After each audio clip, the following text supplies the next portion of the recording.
UPSC channel पर शुरू हो चुकी हैं। यदि आप चाहते हैं तो Unacademy learning app mobile application में डाउनलोड करके अपने लिए जो भी उपयुक्त हो वो क्लास आप परचेज कर सकते हैं। आज का मोटिवेशन है, लक्ष्य एक होता है और रास्ते अनेक होते हैं। कभी रास्ता बंद हो जाए तो कभी रास्ता बदलो, लक्ष्य नहीं। जी हाँ साथियों, लाइफ में बहुत सारे चैलेंजेस ऐसे आएंगे जिसमें आपको लगेगा कि आपने जो अभी तक प्राप्त किया है वो प्राप्त करने के लिए जितनी भी मेहनत आपने की थी, अब वहां से आगे जाने का रास्ता आपको नहीं मिल रहा है। बहुत बार ऐसा होता है, हमने साल भर मेहनत करी एग्जाम के लिए, एग्जाम जब आया उससे पहले कुछ ना कुछ हमारे साथ दुर्घटना हो गई। कई विद्यार्थी ऐसे होते हैं जो हमारी क्लास में और मेरे सर्कल में भी काफ़ी लोग ऐसे हैं जिनके साथ ऐसा हुआ है कि वो पूरे साल भर एक बहुत अच्छे स्टूडेंट थे, एग्ज़ाम देने वाले दिन से 5 दिन पहले या तो उनका एक्सीडेंट हो गया या फिर तेज फीवर आ गया या फिर घर में कोई त्रासदी हो गई या किसी कारणवश वो नहीं पढ़ पाए और इस वजह से वो आने वाले पूरे साल के अंदर डिप्रेशन के अंदर ज़िंदगी बिताने लगते हैं। देखिए, जो चीज़ आपके हाथ में नहीं है, भाई मान लीजिए कि आपको पता है कि भाई मैं अपनी तरफ से पढ़ाई कर सकता था, आपने पढ़ाई करी। अब पढ़ाई जब कर सकता था और उस समय पर अगर आपके साथ कोई ऐसा व्यवधान क्रिएट हुआ है ना, तो अपने आप को उसका दोषी मत ठहराइए। समटाइम्स हमारे लिए समय भी कुछ प्लान करके चल रहा होता है। मैं एक चीज़ अक्सर आप लोगों से कहता हूं कि जिस चीज़ के पीछे आप दौड़ रहे हैं, चूंकि आपका कर्तव्य है वह करना, आप एक विद्यार्थी हैं और विद्यार्थी जीवन में विद्यार्थी का एक कर्तव्य है कि वो पढ़ाई ऑनेस्टी से करें। आप ऑनेस्टी से पढ़ाई करिए, आपको लक्ष्य दिया गया है एग्जाम के लिए, आप उसको पूरा करिए। बहुत बार मैंने ऐसी स्थितियां देखी हैं कि हम जो सोच रहे होते हैं जीवन में वैसा नहीं होता है। तो यार, अगर हम सोच रहे हैं वैसा ही जीवन में होने लगे तो फिर यार ये ईश्वर वगैरह को कोई क्यों मानेगा, है ना। भगवान वगैरह टाइप की जो चीज़ें होती हैं शायद ही कोई मानेगा ही नहीं फिर तो। क्यों? क्योंकि फिर तो लगेगा कि इंसान अपनी ही मर्जी से सब कुछ करने लग जाएगा। थोड़ा बहुत अगर ऐसा कभी हो तो अपने स्ट्रेस को कम करने के लिए नियति पर कोई चीज़ डाल दीजिए। नियति का मतलब ये है, मान लीजिए कि मेरे साथ कोई परेशानी हुई और मैं कोई बहुत बड़ा काम करने जा रहा था, नहीं कर पाया, मैंने पूरी मेहनत कर रखी थी, अपने ऊपर दोष मत लीजिए उस बात का।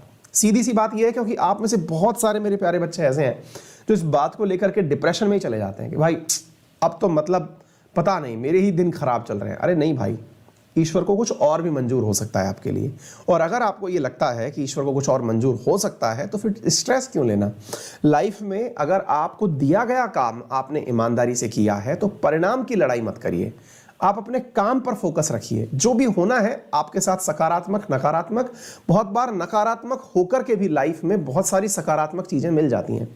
कई बार मैं ये सोचता हूँ, मतलब मैं अपने अनुभव में भी कई बार ऐसा सोचता हूँ कि अगर एक समय था जिस समय मेरे पास विकल्प था कि मैं केमिस्ट्री वापस पढ़ाऊँ या फिर जीके पढ़ाऊँ। किसी कारणवश जहाँ मैं केमिस्ट्री पढ़ाने के बारे में विचार कर रहा था वहाँ पर बात नहीं बन पाई, मतलब मैं जैसा चाह रहा था वैसा काम नहीं हुआ, मैंने जीके पढ़ाना शुरू कर दिया।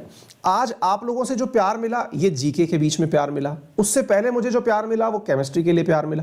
अक्सर हम लोग क्या मानते हैं कि मेरे मन के मुताबिक जो हो जाएगा ना वही मेरी जीत है। नहीं यार, ईश्वर ने आप लोगों के लिए कुछ ना कुछ ऐसा प्लानिंग कर रखा है जहां पे आपको वर्तमान में कुछ ना देते हुए भविष्य के लिए कुछ और प्लान किया होता है। वो हमें आज तो नजर नहीं आता, आज तो हमें वो फेलियर लगता है, लेकिन अगर हम अपने पास्ट में जाकर अपने सारे पॉइंट्स को मिलाने लगते हैं, जिन्हें कनेक्टिंग द डॉट्स कहते हैं कि यार मैं यहां पर था, फिर मैं यहां पहुंचा, फिर मैं यहां पहुंचा, फिर आपको ना आज की जो आपकी स्थिति है ये पास्ट से जस्टिफाई होती हुई दिख जाती है कि हाँ यार, इतिहास में जो भी घटनाएं मेरे साथ हुई है ना वो मेरे आज के लिए जिम्मेदार थी।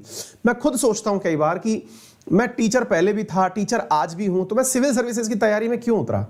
एक बहुत ही लॉजिकल सा सवाल बनता है, मैं तब भी टीचर था, आज भी टीचर हूं और मुझे लगता है कि मैं भविष्य में टीचर ही रहूंगा, मतलब टीचिंग मेरे अंदर से नहीं जा सकती, ये जो चीज है ना। तो फिर मैं सोचता हूं कई बार कि यार ऐसा क्यों हुआ, तो फिर अंदर से ख्याल आता है कि यार ये इसलिए हुआ क्योंकि तब आप जिन विद्यार्थियों को पढ़ा रहे थे उनसे कहीं ज्यादा और विद्यार्थी भी पढ़ाने थे, आपको अपने लाइफ में कुछ और मुकाम भी थे जो ईश्वर आपको उस तरफ ले जा रहा था। इसलिए ना कुछ चीजें नियति पर भी छोड़िए। मैं ये तो नहीं कहता कि आप सब कुछ किस्मत पर छोड़ दीजिए, लेकिन जब आपने पूरी मेहनत कर ली हो और पूरी मेहनत करने के बाद भी आपको मनोवांछित फल ना मिल रहा हो ना, तो उस समय उस पर्टिकुलर स्थिति को ईश्वर पर छोड़ दीजिए और ये मानिए कि इसका मतलब अब जो होगा वो सबसे बेस्ट होगा, क्योंकि अब मेरी नहीं चली, इसमें मेरी नहीं चली, ईश्वर की चली। और जब ईश्वर ने खुद निर्णय लिया है तो मेरे लिए अच्छा ही लिया होगा।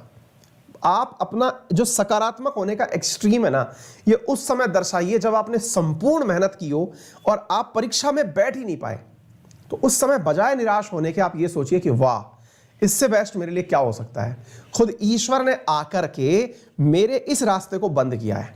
दैट मीन्स उसकी नजर में मैं हूं, मतलब मैं उसकी नजर में हूं कि भैया मुझे कुछ और करने के लिए बनाया गया है। समझ रहे हैं आप मेरी बात? ये सकारात्मक अप्रोच आप अपने लाइफ में लेके आइए, क्योंकि जीवन में जो हम अपने हिसाब से चाह रहे हैं ना, वो मिल जाए, हम खुद भगवान बन जाएंगे यार। हमने जो चाहा अगर हमें वो मिल गया तो फिर हम भगवान को पूछेंगे क्यों यार, है ना? हम नियति को मानेंगे ही नहीं। फिर तो आप में और रावण में क्या अंतर रह जाएगा? रावण भी तो यही चाहता था ना कि उसका जीवन जो है, उसके जो ग्रह दशाएं हैं वो उसके कंट्रोल में हो जाए, समय को कंट्रोल करना चाहता था। छोड़िए इसको, इस चीज को थोड़ा सा ईश्वर पर छोड़िए, थोड़े से आस्तिक बनिए। और जो व्यक्ति अपने ऊपर किसी और अलमाइटी का आशीर्वाद मानता है, वो व्यक्ति बहुत ज्यादा सकारात्मक होता है। उसको उसके अंदर स्ट्रेस की कमी हो जाती है, उसे ऐसा लगता है कि अब तनाव नहीं है। इस चीज को अपना के देखिएगा। अगर थोड़ा भी परिवर्तन मेरी क्लास में से 10-5 बच्चों के जीवन में ये लाइन लेके आए तो इस लाइन की सार्थकता स्वतः ही प्रूव हो जाती है। तो चलिए आज के सेशन की शुरुआत करते हैं। हर्षिता